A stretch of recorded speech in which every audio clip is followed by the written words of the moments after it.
I want to, Oh, run that for you. okay. I want it to be a surprise for you. I like surprises when they're, when I know about them beforehand. Right. Those are the good surprises, aren't they? All right. All right, guys. I am here with John Evans, owner, proprietor, farmer, mechanic, whatever else, Manager of chaos. manager of chaos at Wilson Valley Mercantile in Wilson Valley, right? The We- big booming metropolis just outside of Little River, which is just outside of Temple. All right. We're a distillery. This is a working farm, though, that's been in your family for a long time. That's so my ancestors settled here in 1867. So I'm fifth generation here on the farm and the ranch. Wow. This is a farm and ranch. How did you get into whiskey and why? So initially, about we'll say around 7 years ago, I was sitting thinking, what can I do to make corn worth more money? Is originally where the idea started from, and thought, hey, I bet whiskey and bourbon, that's something that maybe I can put my mind towards and figure out. And I guess I did.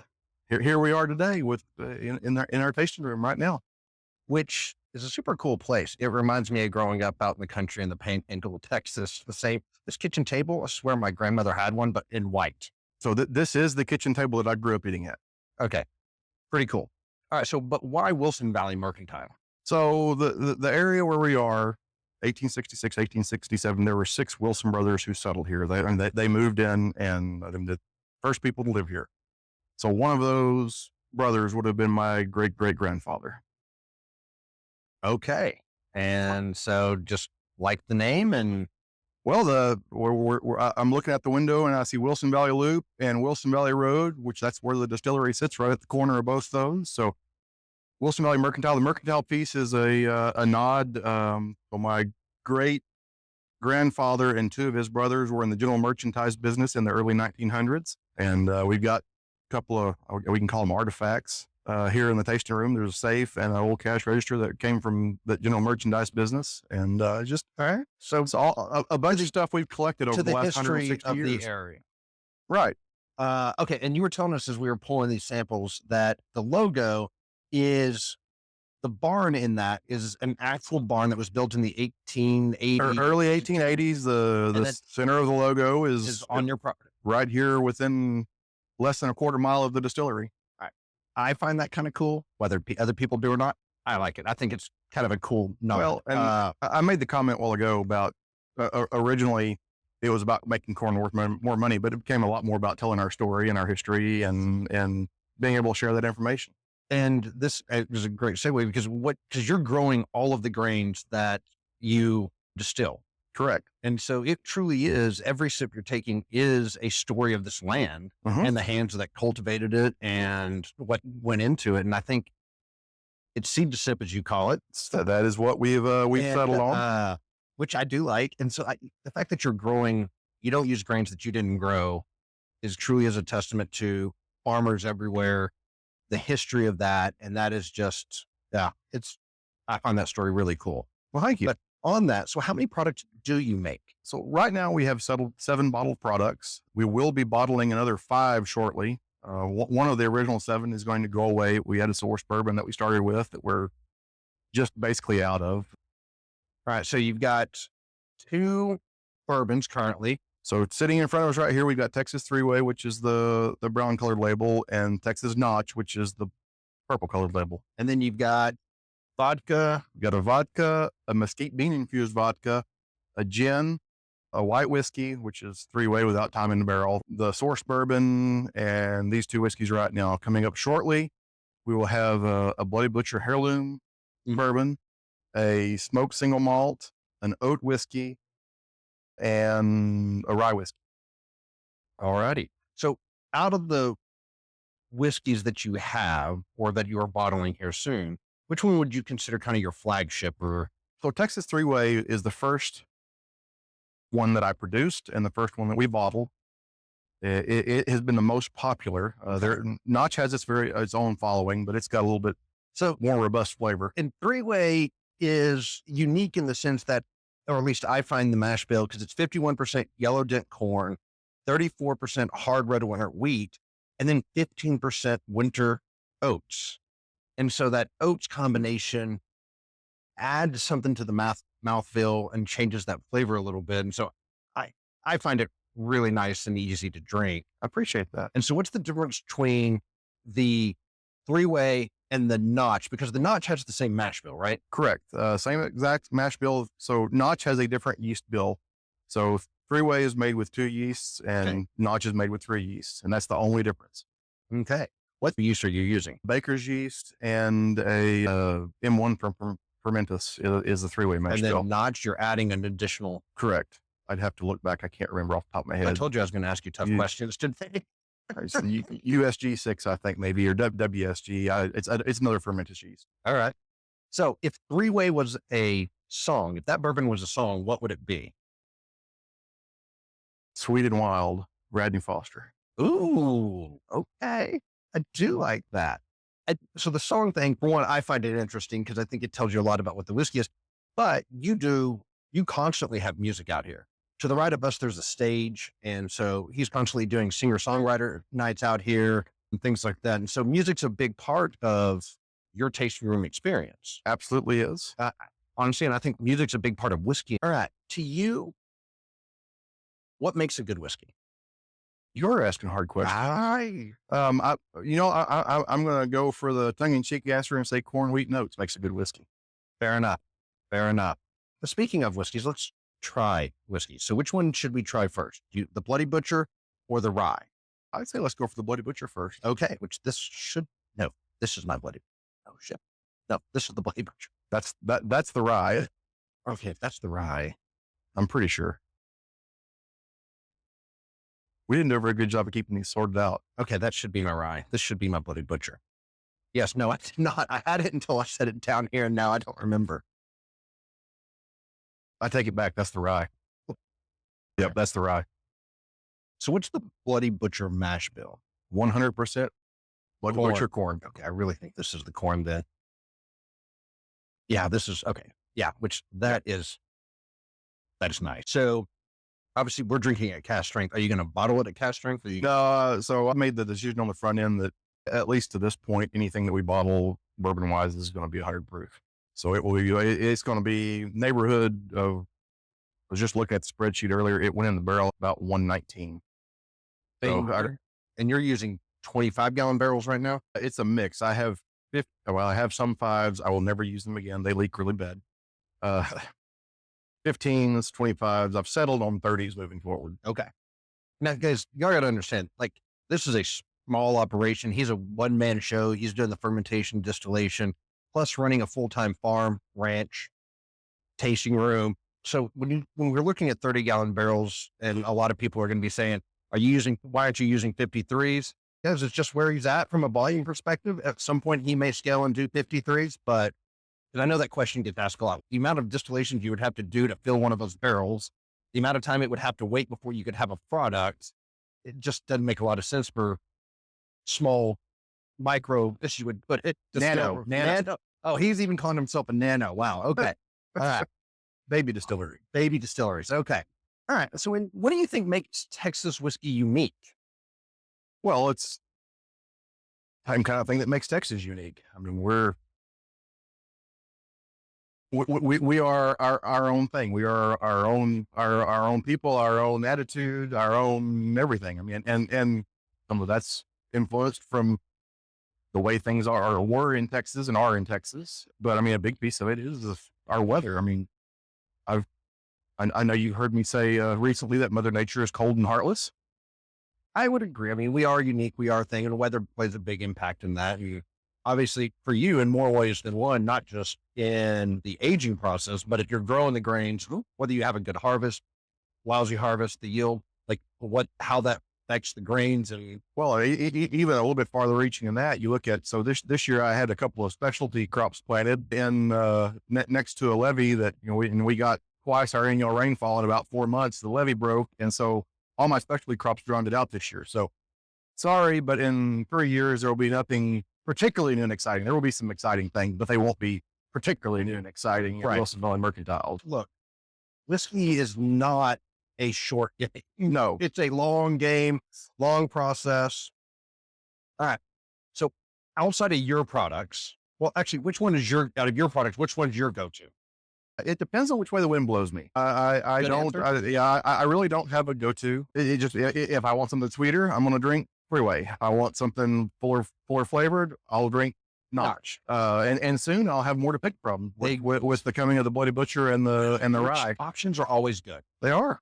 All right. Outside of your products, what's a go-to whiskey for you? I've been a fan of Weller's for a long time. If we're talking bigger brands, I'll name drop some other Texas distilleries. Devil's River has some really nice stuff. Vent has some nice stuff. Devil's River has one that I particularly like, their Distillers Reserve series. You can usually only get it at the distillery, but out of their bourbons, if I was going to recommend a Devil's River to anybody, it would be that one. All right. So if you're drinking, let's say you're drinking your Notch or one of these, you're a cigar smoker. I am. And he actually has a cigar lounge on site. You can set in the air conditioning and have a cigar and whiskey. And I know what you're thinking. I promise. You can actually have whiskey and a cigar in an air conditioned place. As a cigar smoker, you know how rare that actually is. I get it. And so he also sells them. So you can buy a cigar. We have some house label cigars. But with the cigars, Notch, what kind of cigar? You don't have to necessarily give a brand, but like, what kind of cigar would you pair with it? So, my own personal taste on that one, I like double Maduros. So something medium, full, maybe leaning more towards the full size. And with Notch, my personal opinion, I would agree. I think you need definitely a medium. I think a light bodied cigar would get lost in Notch's flavor. Three-way, mild to soft medium would go really, and kind of on the sweeter side would go great with three-way. All right. So if you're not counting harvest, because I know those are super long hours, not that you don't have long hours ever, but regular day kind of thing, you're getting out, you're getting done 6, 7 o'clock at night. Regular days are real simple. We work half days around here, 12 hours a day. Perfect. So after your 12 hours day is up and you're set to relax, you grab the bourbon, cigar, you put on music to wind down. Sometimes I do. Sometimes I just sit in silence. It just depends on the day. And all right. Well, if you are putting on music, what do you have a style of music or a particular song? I'm a fan of local artists, and one guy that I get to hear pretty regular is Ely Buck Davis. He hosts our songwriter roundup here that we do on first and third Thursdays every month. And he's got a new album that's just been released not too long ago. So I like to pick from, actually, excuse me, he has had several singles released. The album's coming soon. I've been picking from his repertoire here lately. That, or there's several other great musicians we have come in. They've got music on Spotify too, that we can pick from them. I like that. Supporting local. Absolutely. That way they get that whole 2 cents they get for every play on Spotify. That's right. If that, and Texas has a great music scene in general. So how do you drink your whiskey? Again, it's going to go with what whiskey do I drink? It depends on which way the wind blows me. There's one day it might have an ice cube in it. There's one day it might be right there in that dram. There's another day it might be in an old fashioned. More often, actually, recently, it's I drink it with the concoctions that I'm deciding to serve from the, testing it out and stuff for the bar itself, the tasting room. See, and I love that. I'm the same way. There are certain whiskeys and certain days where I'm like, you know what? I feel like a little ice. Feel like a little ice and water. Some days it's neat. And guys, there's no wrong way to drink whiskey. Just drink it, whatever you like. So then I was going to ask you my next thing. What's your favorite cocktail? If I've got to pick one out of our tasting room, it's going to be our old fashioned. So how do y'all make y'all's old fashioned? Because I've had it. It is nice, but everybody has their twist on it and their thing. So I can't take credit for old fashioned. Whenever we were getting ready to open, just almost exactly 2 years ago, I was busy trying to get the building ready and the bar set up and everything else. And I told my best friend, I said, man, I don't have time to make a menu. I need drinks, figure something out. And he came up with a pretty solid, not an exhaustive list, but a pretty solid list to start with. And so it's his old fashioned. I can't take credit for it. That's fine. But take your bourbon of choice, 1/4 ounce of rich Demerara that we make here in house. We use bitters. It's a concoction that we're blending from aromatic and walnut bitters. Nice. Not hard, 50-50. Right. But still, for y'all that want to know, I have not thought about blending bitters for a cocktail. I like that. Okay. And then from there, you've got your orange peel and a little bit of orange and That's it. That's all it takes. And Shake it. a good old fashioned, simple, a lot of flavor. Smoke it if you want to smoke. Right. And so do you have based on how you're describing, I would think the notch would go a little better with it, but You know, the three-way will give a pretty sweet flavor profile. it will. We have people who like them with notch. We have people who like them with three-way. They both smell amazing when I'm making them back there behind the bar. Ooh. So, it just, it is a different smell either way, but either one's a solid choice for it. Have you ever tried a gin old fashioned? I actually have a recipe on my phone to try one. I hadn't made it to trying it yet. Yeah. So Milo and Green, actually, they make a gin in-house and it's only available in their tasting room. And the first time I ever had one, I went in there. Obviously, I've had a lot of their whiskeys. And Brenda, she was like, have you had a gin old fashioned? I was like, what on earth are you talking about? That's not computing in my mind. It's like, seriously, you need to try it. And I was like, okay, fine. I'll give it a try. Holy crap. I was super impressed. I have not tried one, but now I'm going to be one of the next ones I try to make. Maybe we try it later. Maybe we do. Good idea. And we'll report back on that. Hey, is there anything else you want to say? Oh, we do need to talk about Valley Fest 24. Valley Fest 24. It'll be So here that before is you know it. coming up October 26th. And it is a music fest to help raise money for Panhandle Proud. Right. Which is a 501c3 that is raising money for the wildfire victims from the Panhandle fires. God, how long ago was that? Earlier this year? February, March. And it was truly devastating. The amount of cattle and homes lost and things, just so they can use all the help they can get. It was founded by both the Texas Distilled Spirits Association and the Texas Whiskey Association's highly involved in it. The festival's involved in it. There's a lot, the packaged goods stores, ton of people involved in this. Because other than John, who grows his own grains, a lot of the distillers get grains from the Panhandle. And so we're trying to give back to those people. And so Texans helping Texans. Yes. And so net proceeds will go to benefit Panhandle Proud. Correct. And so that's October 26th. You've got, who's headlining? You told me. Memphis Key. Memphis Key's headlining, but you got a day of bands, plus there'll be food, other vendors, and obviously you'll be able to drink out of his tasting room. Absolutely. Cocktails, whiskey. And so mark your calendar, October 26th. It's not going to be the last time you hear about it, but be ready for Wilson Valley Fest 24. And also, we didn't talk about this. We need to. You are part of the Texas Whiskey Association. Indeed. And the Texas Whiskey Trail. So if you're not familiar with the association or the Texas Whiskey Trail, it's an organization that is made up of members that are making whiskey grain to glass. And it's an organization that is trying to promote that the whiskey made within the state. And so you can visit distilleries. You can go to the texaswhiskey.org and check out the distillers that are on the trail. And last year, you were not able to make it, but Wilson Valley did make their inaugural appearance at the Whiskey festival. They did. And we did. So if you did not come to the festival, shame on you. How dare you? The next one's April 12th of 2025. But if you didn't come to the festival, again, you can come to Wilson Valley because right now you're only available at the distillery. Correct. No distribution at this point. And so it's worth trying. It's a great experience. Oh, and you can buy beef. Whenever we said it's a working farm, it's also a working ranch. Legitimately, he raises beef, and you can buy a box of frozen ribeyes, fillets, New York strips, ground beef. You can buy, if you want to buy a whole, half calf, a side, a whole, you just come on. And I will tell you, first visit I came, maybe it was the second, bought 2 bottles of bourbon and a box of beef. I literally got bourbon and beef in one location, and the steaks are phenomenal.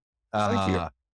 Oh, they cook up great. The dark red color. Yeah. It's just, anyways, he grows them with love and appropriate grains. I'm assuming they get your spent mash. They do. Yeah. So they get his spent mash. So there you go. Figure that we've been making beef a lot longer than we've been making bourbon. All right. So I think, is there anything else we haven't covered about Wilson Valley? I'm sure there's something, but I think that's a pretty good overview. Okay. So Wilson Valley Mercantile in Wilson Valley. just outside of Little River, just outside of Little River, just outside the Temple, which is just outside of Temple. Thank you. Because rural Bell County, where you can come listen to live music, buy half a cow, and everything takes place on this property. right here. Right here. All right. John, thank you, sir. Thank you. Salute. Till next time, guys.